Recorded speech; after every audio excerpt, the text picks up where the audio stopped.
In our previous session, we mastered the core compliance frameworks of corporate accounting standards and policy selections in Module 4. Today, we are stepping straight into Module 5 to conquer advanced corporate calculation engines and structural valuation frameworks.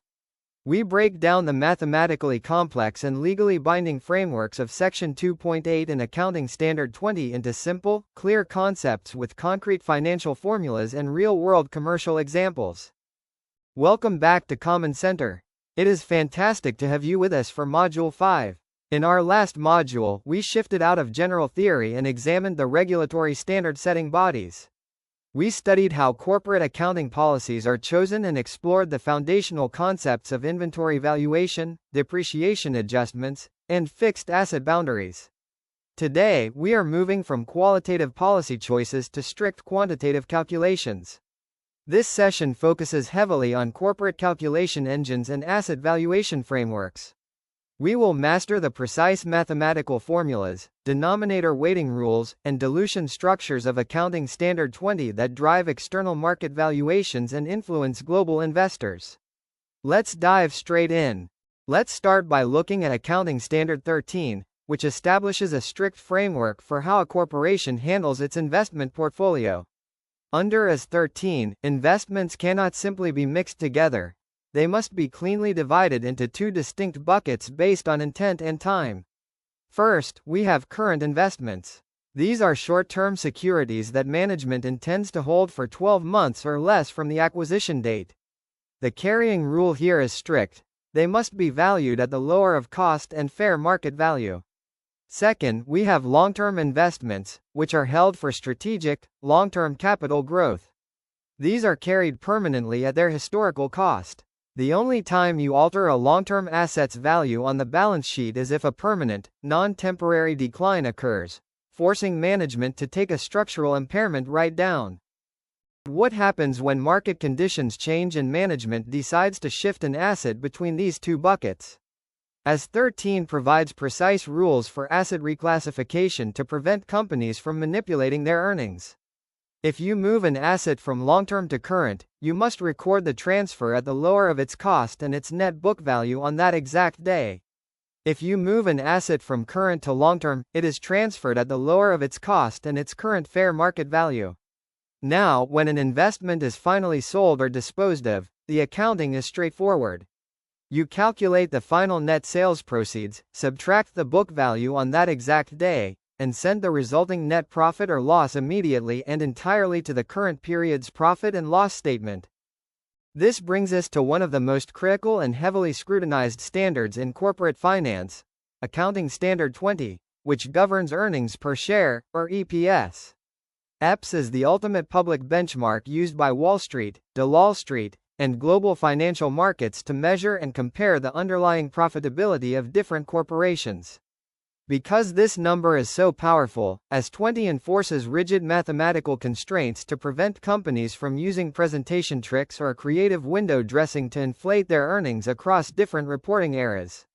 This standard applies unconditionally to all public corporate entities listed on recognized stock exchanges. Furthermore, it enforces a dual presentation rule, mandating that both basic EPS and diluted EPS appear explicitly right on the face of the profit and loss statement. Let's break down the actual mathematics of basic EPS. The formula looks simple on the surface. Net profit attributable to common shareholders divided by the weighted average number of shares outstanding. But calculating that numerator requires careful pruning. You cannot just take the net profit after tax. You must first strip away any claims held by preference shareholders.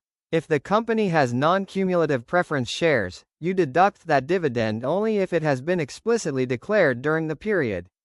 However, if the company has issued cumulative preference shares, you must deduct that dividend unconditionally every single year, whether the company actually paid it or not. Remember, this final numerator pool must reflect earnings available strictly to common shareholders after all tax expenses and preference claims are completely satisfied. Now let's look at the denominator, which is where many mistakes are made. The denominator is not just the total number of shares a company has at the end of the year. It must be the weighted average number of shares outstanding. This time-weighting calibration adjusts the share count based on the exact number of days those specific shares coexisted during the financial year. The formula takes the number of days a block of shares was outstanding and divides it by the total calendar days in the year. For example, if a company issues new shares for cash halfway through the year, those shares enter the denominator pool only on the exact date that cash becomes due. Similarly, if shares are created through a structural debt conversion, they are only counted from the exact day the conversion occurs. The denominator rules get even more interesting when we look at corporate amalgamations, which we touched upon in our structural frameworks. The accounting treatment depends entirely on whether the business combination is treated as a purchase or a merger. In a purchase amalgamation, any newly issued acquisition shares enter the time-weighted denominator from the exact date of acquisition forward. But in a merger amalgamation, which uses the pooling of interest method, newly issued shares are pulled into the average retroactively, all the way back to day one of the reporting period. Why? Because a merger combines historical records as if the distinct entities had always operated together. From a practical standpoint, this means merger structures will mathematically dilute basic EPS much heavier in the current period than a purchase structure. Basic EPS tells us what happened, but smart investors want to know what could happen. That is why AS20 requires diluted EPS. Diluted EPS is a forward-looking, worst-case scenario metric. It measures the potential drop or dilution in EPS if all outstanding convertible contracts, such as convertible debentures, convertible preference shares, stock options, or employee stock plans, were exercised and turned into common stock today. To calculate this, we must adjust both sides of our fraction. For the numerator, we add back any saved interest expenses, net of tax, that the company would no longer have to pay if those debentures converted. For the denominator, we increase the share base by the maximum number of new common shares that would be created, giving investors a transparent view of potential earnings dilution. Let's pivot now to our final structural valuation framework for this module, Accounting Standard 3, which governs the cash flow statement. Up to this point, everything we have studied operates on the accrual basis of accounting. But accrual accounting involves management estimates and policy choices. A cash flow statement cuts through all of those choices to reveal the true, unskewed cash generation engine of the enterprise.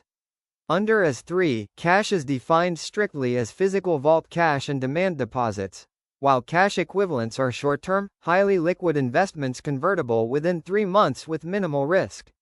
The standard forces a strict structural split, demanding that every single dollar or rupee moving through the company be categorized into one of 3 distinct activities: operating, investing, or financing. Let's look at those 3 pillars. The operating section captures core trading activities, the cash coming from customers and the cash going out to suppliers and employees. The investing section tracks the company's long-term growth, recording cash spent on buying fixed assets or cash received from selling long-term securities. Finally, the financing section tracks how the business is funded, capturing cash from issuing new shares, liquidating debentures, or paying down bank loans. Mastering these 3 pillars completes your understanding of advanced valuation. That brings us to the end of Module 5. You have conquered the complex math of EPS and the structure of cash flows. Up next in Module 6, we will pull everything together into our final review workbook, complete with self-assessment challenges and model exam answers. Keep reviewing, and I will see you there. That brings our Frameworks and Principles module to a complete close. Thank you to everyone. If this session helped, please take a quick second to hit that like button, share this lecture with your fellow MBA or business classmates, and click subscribe to our channel, Common Center.